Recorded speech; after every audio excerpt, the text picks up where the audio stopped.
नमस्कार दोस्तों, स्वागत है आप सभी लोगों का एक बार फिर से आज सुपर टेट के प्रैक्टिस सेशन 2 में।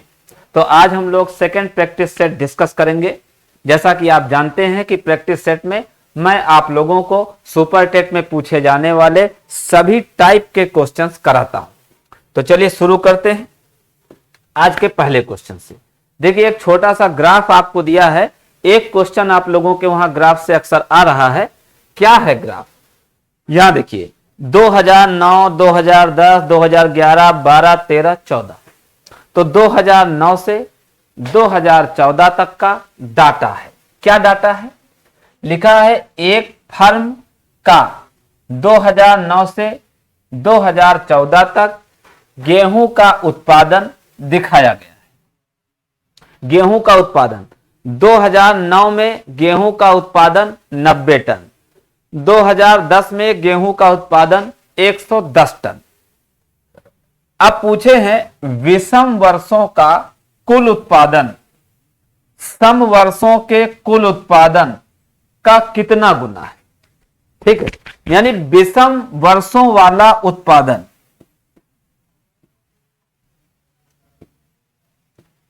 विषम वर्षों वाला उत्पादन सम वर्षों वाले उत्पादन का कितने गुना है।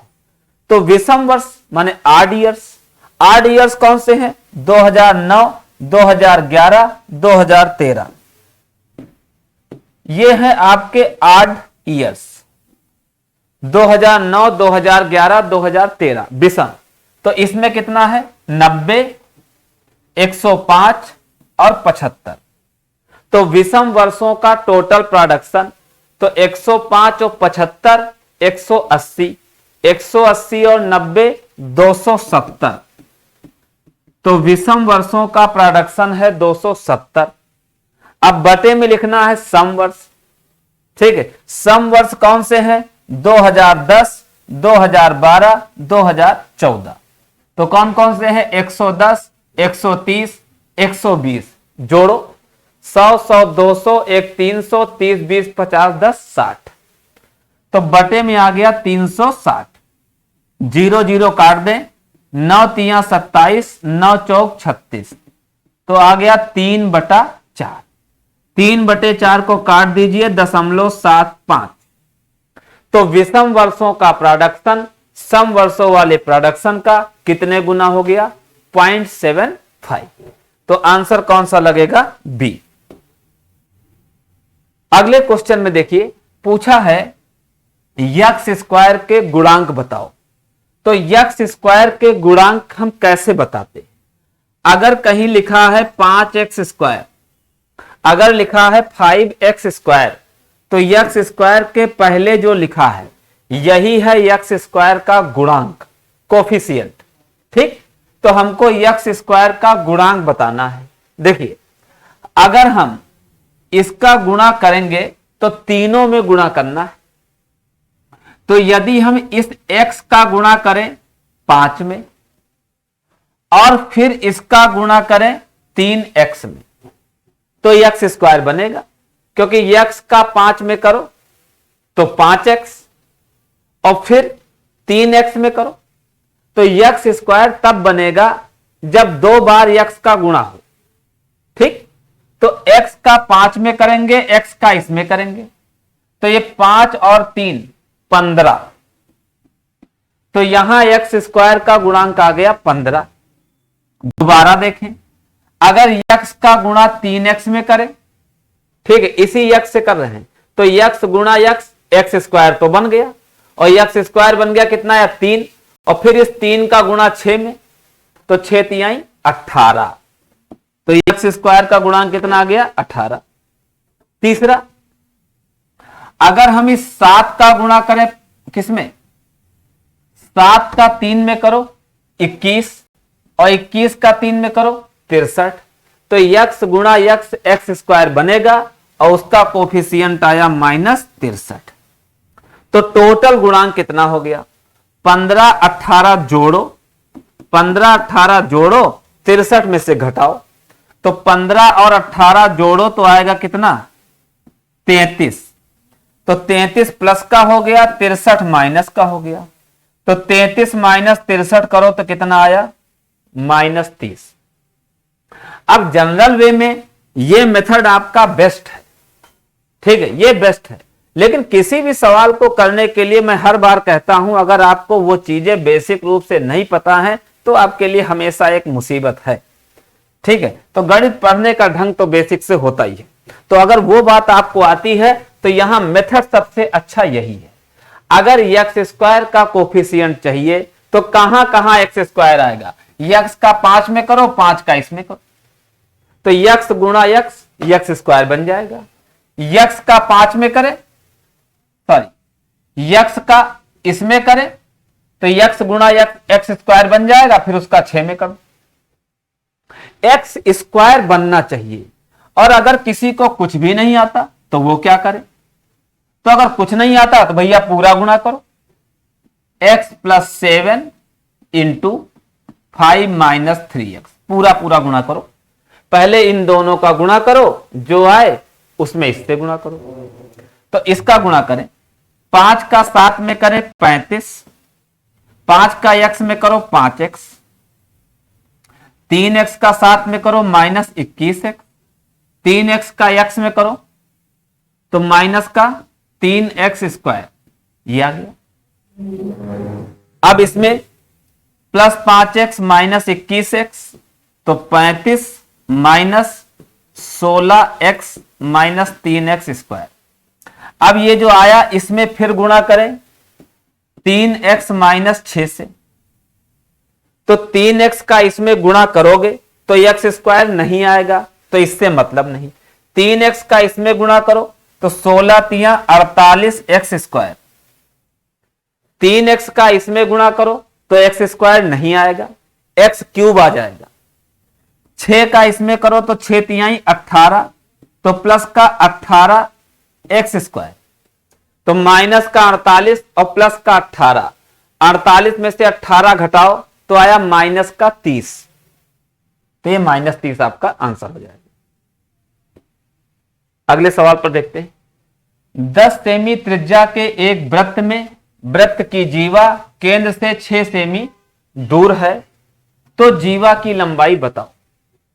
एक वृत्त है, वृत्त का एक केंद्र है, केंद्र से 6 सेमी दूर, केंद्र से 6 सेमी दूर एक जीवा है।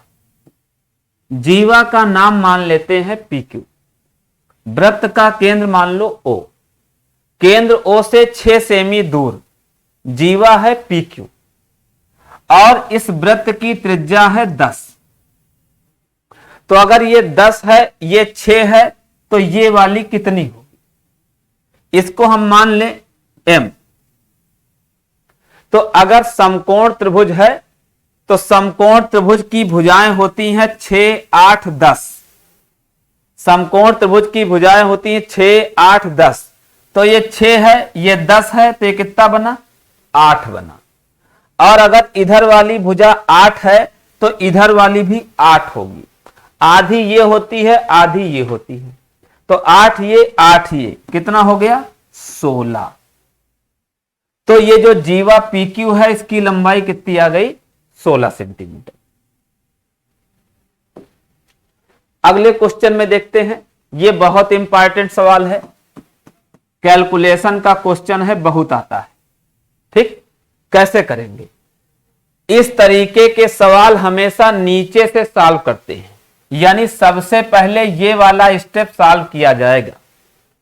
तो इस स्टेप में देखो, ये 0.75 और 0.50 इनको जोड़ दो, 0.75 0.50, ठीक है। इसको अगर हम जोड़ें तो 2 अंक बाद यहां, 2 अंक बाद यहां, तो 75 और 50 जोड़ो तो 125, 75 और 50 जोड़ो 125, 2 अंकों के बाद पॉइंट है तो यहां पॉइंट आएगा, तो इन दोनों की टोटल वैल्यू 1.25 आ गई। अब 1.25 हो गया, आगे हम लोग सॉल्व करें। जैसे 1 अंक बाद पॉइंट हटे तो यहां वाला पॉइंट हटेगा तो यहां आ जाएगा। अब क्या करते हैं, अगर ये वाला पॉइंट हटेगा तो ऊपर एक जीरो बढ़ेगा, तो 250 बटे 125, 125 से इसको काटो तो 2 बार कटा, तो ये हो गया 3.25 माइनस 2, यहां कितना है 2.5 माइनस 1 अपान 3.25 में से 2 घटाओ तो बचेगा 1.25, ये दशमलव हटाओ, ऊपर 2 जीरो बढ़ाओ। अब डिवाइड करिए, 25 चौको 100, 25 पंचे 125, फिर 5 से 4 को काटो तो दशमलव लगा दें तो यहां जीरो बढ़ जाएगा, हो जाएगा 40, तो 5 अठे 40, तो आ गया 2.5 माइनस 0.8, 2.5 में से 0.8 घटाओ तो आंसर आएगा 1.7, 1.7 का मतलब बी। अगला सवाल देखते हैं, एक कोण अपने संपूरक कोण की तुलना में 50 डिग्री छोटा है। संपूरक का मतलब क्या होता है? अगर एक कोण है थीटा और एक कोण है फाई, अगर इन दोनों को जोड़ें और बराबर आ जाए 180, अगर दो कोणों का योग 180 हो तो दोनों कोण एक दूसरे के संपूरक हैं। तो एक कोण अपने संपूरक कोण से 50 डिग्री छोटा है, तो मान लेते हैं कि ये वाला कोण जो है वो x है, तो ये वाला कोण है x माइनस 50। एक कोण अपने संपूरक कोण से 50 डिग्री छोटा, तो अगर ये x है तो ये x माइनस 50 है, और दोनों कोण जोड़ें तो बराबर 180 होगा। माइनस का 50 उधर जाएगा तो प्लस होगा, माइनस का 50 इधर आएगा तो प्लस हो जाएगा, तो 180 में 50 जोड़ो 230, x और x जोड़ो तो 2x। अब 2 से 230 को काटो, ठीक है, 2 एक कम 2, फिर 2 एक कम 2 एक 3 और 2 पंचे 10, तो x बराबर आ गया कितना 115।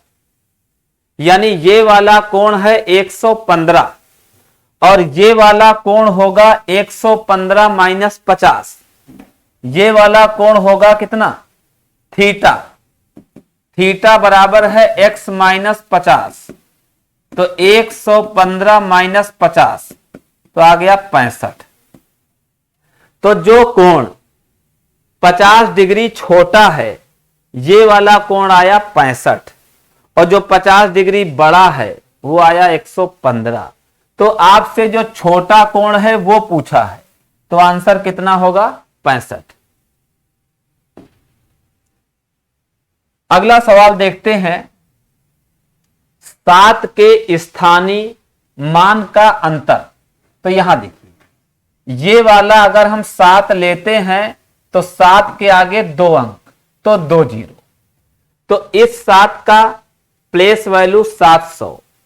अगर हम ये वाला 7 लेंगे तो इसके पीछे 1 अंक है तो 1 जीरो, तो इसकी वैल्यू हो गई 0.07, दोनों का अंतर, तो एक है 700 माइनस में 0.07, तो 700 में से 0.07 घटा दो तो 699.93, 699.93 आंसर हो जाएगा डी। अगला सवाल देखते हैं, एक वृत्त की जीवा है PQ और RS, बाहर बढ़ाने पर T पर काटते हैं, बाहर बढ़ाने पर कहां काटते हैं T पर। तो जैसे एक ये वृत्त है, वृत्त की एक जीवा है PQ, वृत्त की दूसरी जीवा है RS, ये दोनों जीवाएं बाहर बढ़ाओ तो कहां काटती हैं T पर। फिर लिखा है QT, RT और एस टी की लंबाई, तो क्यूटी की लंबाई है 9, तो क्यूटी हो गई 9। इसके बाद आर टी है 18, आर से टी तक, आर से टी तक लंबाई है 18, और उसके बाद यस टी है 6, यस से टी तक कितना है 6। तो इस वाली थ्योरम को अच्छे से पढ़ लें, ये आपके एग्जाम में बिल्कुल आ सकती है, एकदम इंपॉर्टेंट थ्योरम है, संभावित है कि आपके पेपर में पूछ ले।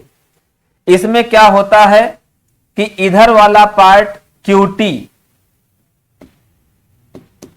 इनटू में पूरा पार्ट पीटी बराबर इधर वाला पार्ट एसटी इनटू में पूरा पार्ट आरटी, ये बराबर ये होता है। ये थ्योरम आप याद रखिए, इंपॉर्टेंट है। तो क्यूटी है 9 इंटू पीटी, पीटी तो मालूम नहीं, निकालना है। एसटी है 6 इंटू में आरटी है 18, 9 से काटो, 9 एकम 9, 9 दूनी 18, 6 का 2 में गुणा 12, तो पीटी आ गई 12।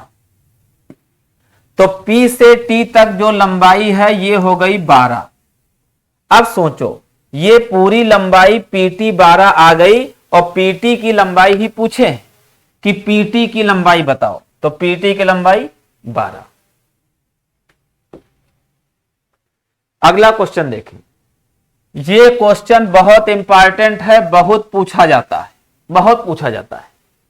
यदि किसी भिन्न के अंश को 20% कम कर दें, हर को 10% बढ़ा दें, तो भिन्न का मान 16/55 हो जाएगा, और वास्तविक भिन्न बताओ। कोई एक भिन्न है, उसके अंश को कम कर दिया, हर को बढ़ा दिया, तो कमी और वृद्धि के बाद, कमी और वृद्धि के बाद भिन्न हो गई 16/55। तो कमी और वृद्धि के बाद भिन्न हो गई 16/55। हमको पुरानी भिन्न बतानी है, तो जरा सोचे, अंश में कितना कम किए हैं 20%। तो अगर 100% ओरिजिनल वैल्यू, 100 में 20 कम कर दो तो कितना बचा 80। तो काहे में कमी की है, अंश में। अगर अंश में कमी है तो उसका गुणा हर में करना, और अगर हर में कमी है तो उसका गुणा अंश में करना, बस आंसर आ जाए। तो अंश में कितनी कमी 20, तो 20% कम करो, तो 100 में 20 कम करो 80। तो अंश में कमी हुई तो 80 का गुणा हर में। हर को 10% बढ़ाएं, तो 10% बढ़ाओ, हमेशा परसेंट है तो 100 पे काम होगा, तो 100 में 10 बढ़ाओ 110। तो हर को 10% बढ़ाया तो हर के साथ 110 की वृद्धि होगी। तो जो हर में काम हुआ उसका गुणा अंश में, तो हर को 10% बढ़ाओ तो हुआ 110, लेकिन गुणा अंश में। अंश वाला गुणा हर में, हर वाला गुणा अंश में, यही आंसर हो गया। नई भिन्न कितनी है 16/55, गुणा कर दो पुरानी भिन्न। 0 0, 8 दूनी 16, 11 एकम 11, 11 पचे 55। आंसर आ गया 2/5, यानी ए।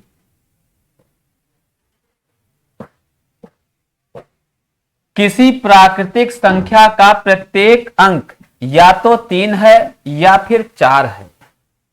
ये संख्या 3 और 4 दोनों से विभाजित है। समझे, अगर कोई संख्या 3 से और 4 से दोनों से कटे तो 3 और 4 का एलसीएम 12। तो अगर कोई संख्या 3 से भी कटे 4 से भी कटे तो इसका मतलब वो 12 से भी कटेगी। और जो संख्या है उसका प्रत्येक अंक या तो 3 होगा या तो 4 होगा। जैसे पहला आंसर 3 3 3, ठीक, तो ये 12 से कटेगा ही नहीं। दूसरा आंसर 4 4 4, ये 12 से कटेगा। 12 से इसको काटिए, 12 तिहाई 36 और 12 सते 84 कट जाएगा। यही आंसर है। अगर कोई संख्या 3 से भी कटे और 4 से भी कटे तो 3 और 4 का एलसीएम 12, यानी वो संख्या 12 से कटनी चाहिए। तो वही आंसर सही होगा जो 12 से कटे। तो 12 से कौन सा कट रहा है? 444। एक आयत की लंबाई है L, जैसे ये एक आयत की लंबाई है L और चौड़ाई लंबाई से आधी है, मतलब L/2। तो इस आयत का परिमाप क्या होगा यदि लंबाई दोगुनी कर दें और चौड़ाई समान रखें? तो अगर लंबाई दोगुनी करोगे तो 2L हो गई, लंबाई को दूना कर दो 2L हो गया, चौड़ाई समान रहे यही रहे। तो आयत